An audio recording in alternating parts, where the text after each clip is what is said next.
नमस्ते। इनरवी club of Dombivli waste की अनूठी पहल हेल्थशाला में आप सभी का स्वागत है।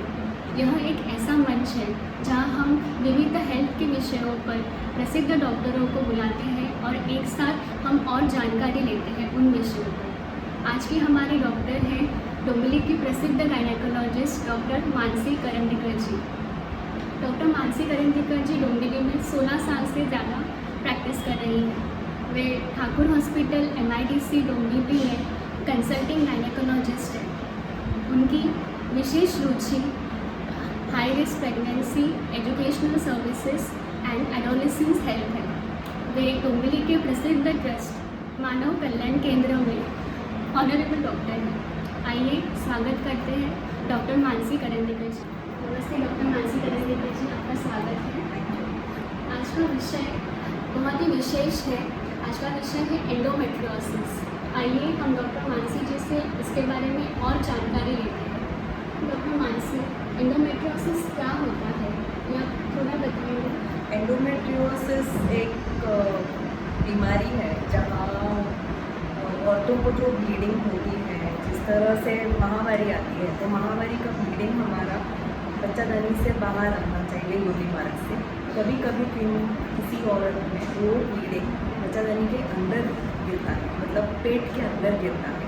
वो ब्लड जाके उसके साथ में बच्चादानी के अंदर के जो सेल्स रहते हैं वो भी उसके साथ वहीं चले जाते हैं और वो हर महामारी की तरह बच्चादानी के जैसे, मतलब जैसे एंडोमेट्रियम कहते हैं हम उसको, तो वो जिस तरह से बढ़ता है वैसे ही ये सेल्स हार्मोनली सेंसिटिव होते हैं तो वो भी बढ़ते हैं। इस बीमारी को एंडोमेट्रियोसिस कहा जाता है।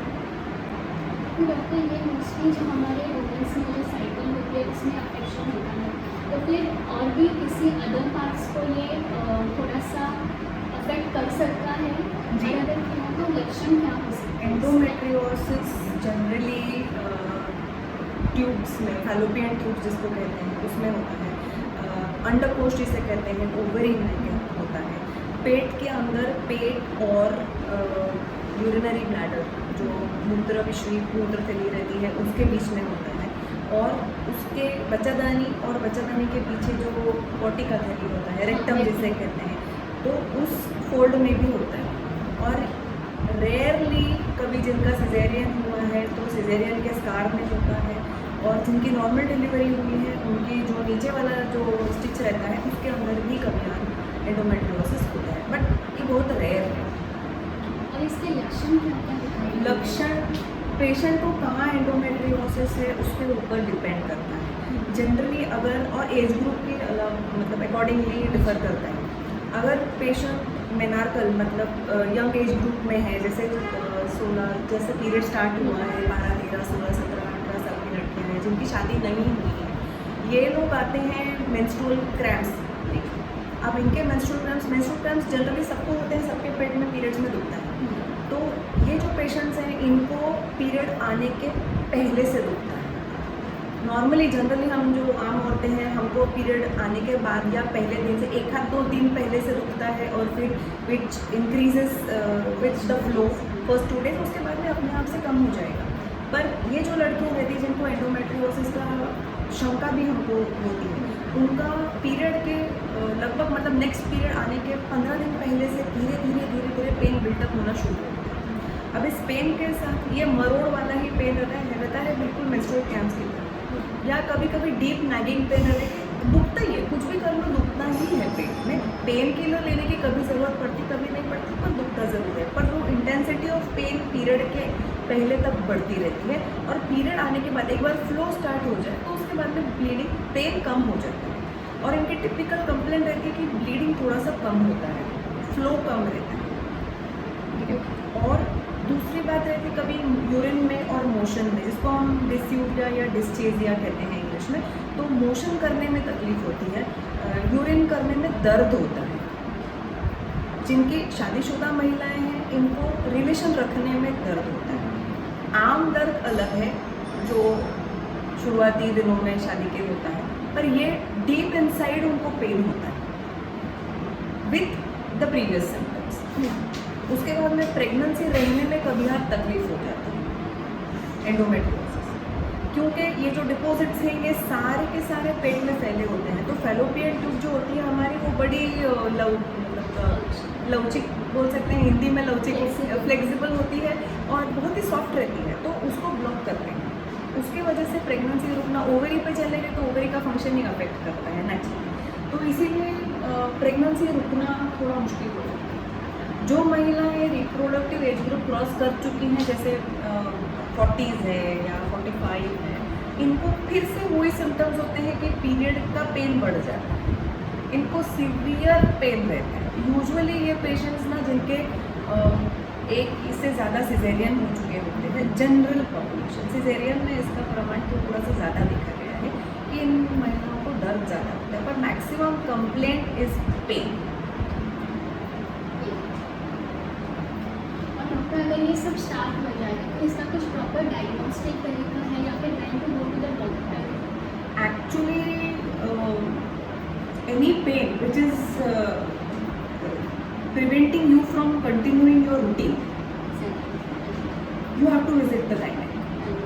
हमारे यहाँ प्रॉब्लम ऐसा है कि gynaec is the last person we visit. पहले हम घर की मेडिसिन खाएंगे, उसके बाद में मम्मी है, दीदी है, बुआ है, फूफी है, मौसी है, जो भी उनकी मेडिसिन उनसे पूछ के खाएंगे, दोस्त हैं, फिर आजू बाजू वाली आंटीज़ हैं, फिर गूगल हैं, तो गूगल एक और हमारी गूगल है, यूट्यूब है, इनका जो दुरुपयोग हो रहा है इन चीज़ों के लिए, ये बहुत ही हमको तकलीफदायक हो जाता है, क्योंकि पेशेंट हमारे पास बहुत लेट आते हैं। फिर जनरल प्रैक्टिशनर्स हैं, अभी वो भी अपने नॉलेज के हिसाब से उनको देते हैं। उसके ऊपर endometriosis is a diagnosis of exclusion. You have to exclude almost everything before diagnosing endometriosis. Early diagnosis भी सबसे अच्छा होता है, क्योंकि अगर पेशेंट जल्दी आएगा तो उसको जल्दी हम पकड़ पाएंगे और जल्दी ट्रीटमेंट कर पाएंगे। और फिर जब भी हमारे पास पेशेंट आता है डायग्नोसिस के पास, तो फिर उसका ट्रीटमेंट कैसे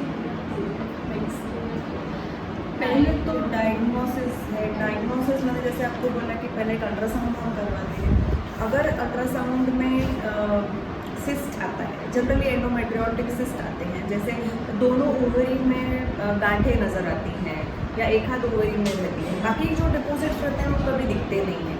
वो जब हम बाय डिफ़ॉल्ट कभी आज पेशेंट को ओपन किया जाए तभी हमको डायग्नोस होता है, या पेन में ये नहीं हो रहा है, कुछ भी डायग्नोसिस नहीं हो रहा है तो लैप्रोस्कोपी किया जाता है, उससे डायग्नोसिस होता है। या आजकल MRI भी करते हैं, तो MRI में भी डायग्नोसिस काफ़ी हद तक एंडोमेट्रियोसिस का हो जाता है without doing in a laparoscopy. Diagnosis होने के बाद में ट्रीटमेंट मोडालिटीज़ में मेडिसिन है फर्स्ट, हैबिट चेंजिंग है, लाइफस्टाइल चेंजेस हैं, ये सेकेंड, और third and last is surgery. तो I would prefer giving medicine first and lifestyle changes. आजकल बट लोगों को पसंद नहीं है, उनको डायरेक्ट 1-2 की सोल्यूशन चाहिए। तो डॉक्टर, जैसे आपने पहले बोला था कि कभी कभी प्रेगनेंसी के दौरान थोड़ा सा मुश्किल होता है कंसीव करना, तो endometriosis and fertility and the pregnancy, इसके बारे में थोड़ा बताएंगे कि क्या मुश्किल आ सकती है कि वो औरत को जिसको एंडोमेट्रियोसिस है उसको क्या थोड़ा सा केयर करना चाहिए शादी के बाद, ताकि उसका प्रेगनेंसी कंसीविंग कुछ डिफिकल्टी ना हो। अगर डायग्नोसिस एंडोमेट्रियोसिस का हो चुका है, अगर उसका मेडिसिन ट्रीटमेंट पूरा हो चुका है, तो they should not delay the pregnancy. मतलब अभी आजकल ट्रेंड हो गया है कि एक तो मैरिजेस लेट हो रहे हैं, मैरिज लेट होते हैं, उसके बाद 1-2 साल 3 साल सबको अपना मैरिटल लाइफ एंजॉय करना होता है, which I don't mind, but then when you are diagnosed with a medical problem and if you want to have a child somewhere down your life, then भगवान ने हमको औरतों को एक बायोलॉजिकल लाइफ दिया है, एक रिप्रोडक्टिव लाइफ दिया है जो कि लिमिटेड है। उसमें अगर आपको एंडोमेट्रियोसिस है, उसके साथ में कभी PCOD भी हो जाता है, जो कि आजकल बहुत कॉमन हो गया है। तो अगर ये यू नो कि आपको ये प्रॉब्लम है और आपको एक बच्चा ज़िंदगी में चाहिए, तो फिर आप धीरे मत कीजिए, आप गायनेक के पास तुरंत जाइए, आप ट्रीटमेंट तुरंत शुरू कीजिए। ज़रूरी नहीं है कि आपको सीधे ही कुछ फर्टिलिटी मेजर्स लेने का ज़रूरत है। अगेन एज आई सेड कि अगर डायग्नोसिस जल्दी होता है तो ट्रीटमेंट जल्दी हो जाता है, ट्रीटमेंट जल्दी हुआ तो बच्चा होने पे जल्दी lot of my patients were operated, मतलब previously somebody had operated with a big endometrium for a big endometriosis. उसके बाद में वो मेरे पास रेफर हुए थे. यंग लड़की थी 16-17 साल की. Now she is in New Zealand. उसको हमने इंजेक्शन का ट्रीटमेंट दिया था. तब टैबलेट्स अवेलेबल नहीं थे, तो हमने इंजेक्शन का ट्रीटमेंट दिया था. तो इंजेक्शन के बाद में शी गॉट मैरिड और she listen to the advice कि प्रेगनेंसी डिले नहीं करना है. तो she conceive in first pregnancy में भी तकलीफ नहीं हुआ, सेकेंड में भी कोई तकलीफ नहीं हुई. तो that is good. But you see bad cases की जब सब कुछ चुका हुआ होता है और नो ट्रीटमेंट मिक्स, ऐसा भी होता है. And generally, is there any permanent cure or फिर patient have to take the medicines with on-off thing? Is it like Unfortunately, there is no cure for endometriosis. Treatment है, cure नहीं. so Cure, medicine and lifestyle? medicine, lifestyle changes and finishing of the reproductive part as soon as possible. Doctor ने बहुत ही अच्छी तरीके से हमें उनके लक्षण, हमें कभी डॉक्टर के पास जाना चाहिए, हमें प्रेगनेंसी में क्या क्या, अगर एंडोमेट्रियोसिस डायग्नोस हो तो क्या करना चाहिए, इसके बारे में काफ़ी अच्छी जानकारी दी है. अगर इसके बारे में आपको और भी जानना है तो हमारे साथ डॉक्टर नेक्स्ट एपिसोड में कंटिन्यू रहेंगे. आप प्लीज़ नेक्स्ट एपिसोड फॉलो करना, नीचे लिंक